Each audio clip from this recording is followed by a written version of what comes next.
Assalamualaikum warahmatullahi wabarakatuh. Perkenalkan, nama saya Ahmad Holili dengan NIM T 2019-7055. Kali ini kita akan membahas tentang evaluasi pendidikan dalam perspektif hadis.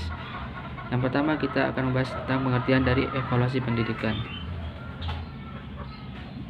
Pengertiannya di sini adalah kegiatan yang dilakukan oleh guru secara sistematis, terarah, dan terencana dalam upaya mengetahui sampai sejauh mana terjadi perubahan perilaku pada diri siswa setelah mengikuti KBM, sehingga guru dapat menentukan tindakan yang tepat.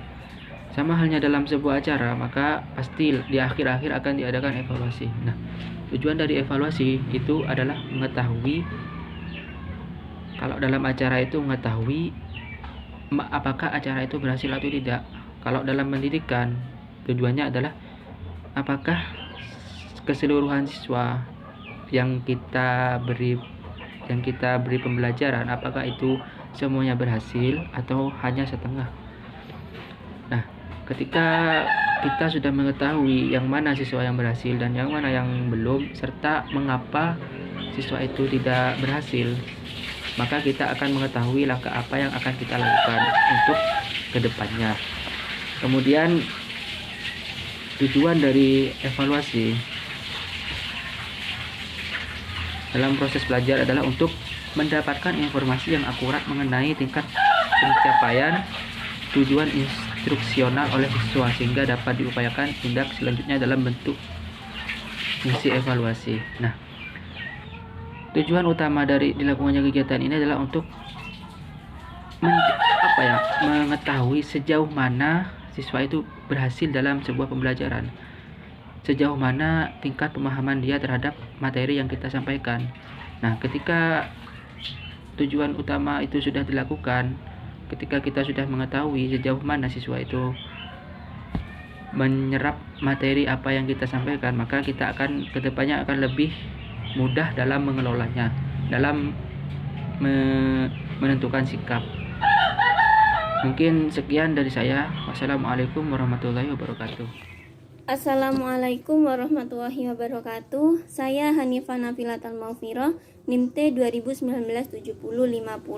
Di sini saya akan membahas tentang teknik evaluasi pendidikan. Teknik evaluasi pendidikan di sini ada dua. Yang pertama teknik tes dan teknik non-tes. Teknik tes yakni penilaian yang menggunakan tes yang telah ditentukan terlebih dahulu. Metode ini untuk mengukur dan memberikan penilaian terhadap hasil belajar yang dicapai oleh siswa. Hasil belajarnya itu meliputi kesanggupan mental, penguasaan hasil belajar, keterampilan, koordinasi, motorik, dan bakat individu atau kelompok. Yang kedua, teknik non-tes, yakni suatu penilaian yang tidak menggunakan soal-soal tes, jadi tidak ada persiapan terlebih dahulu, yakni dalam bentuk laporan dari pribadi mereka sendiri. Hal ini untuk mengetahui sikap dan sifat kepribadian murid yang berhubungan dengan kiat belajar atau pendidikannya. Nah, objek penilaiannya yakni berupa perbuatan, ucapan, kegiatan, pengalaman, keadaan, tingkah laku, serta riwayat hidupnya. Hadis mengenai evaluasi pendidikan, yakni saya langsung baca isinya, sanadnya saya tidak saya baca ya. Qala Rasulullah sallallahu alaihi wasallam, nahyatukum an ziyaratil kubur fazuruha wa nahyatukum an lahumil adhahi fawqa salasati ayyami famsiku ma badalakum wa nahyatukum an nabila illa fi siqain fashrabu fil asqiyati kulliha wa la tashrabu muskiran.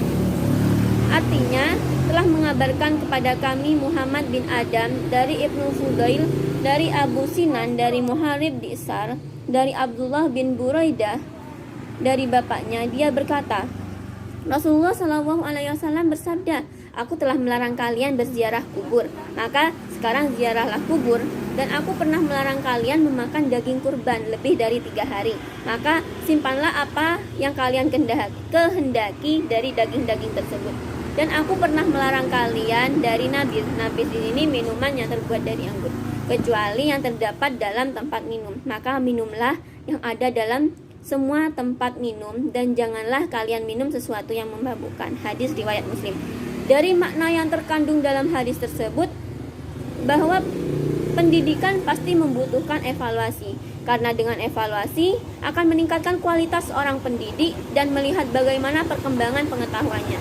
Karena Nabi dalam hadis tersebut mengevaluasi suatu perbuatan yang dilakukan oleh para sahabat, yang asalnya boleh dilakukan, yang asalnya dilarang, Nabi membolehkan karena melihat banyaknya suatu manfaat di dalamnya.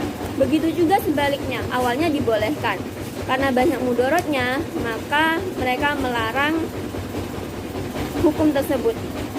Nah, dalam hadis di atas kita perlu melakukan evaluasi, tidak hanya dalam hal pendidikan, tapi juga tentang perbuatan-perbuatan kita serta ibadah kita kepada Allah. Sekian dari saya, kurang lebihnya mohon maaf. Wassalamualaikum warahmatullahi wabarakatuh.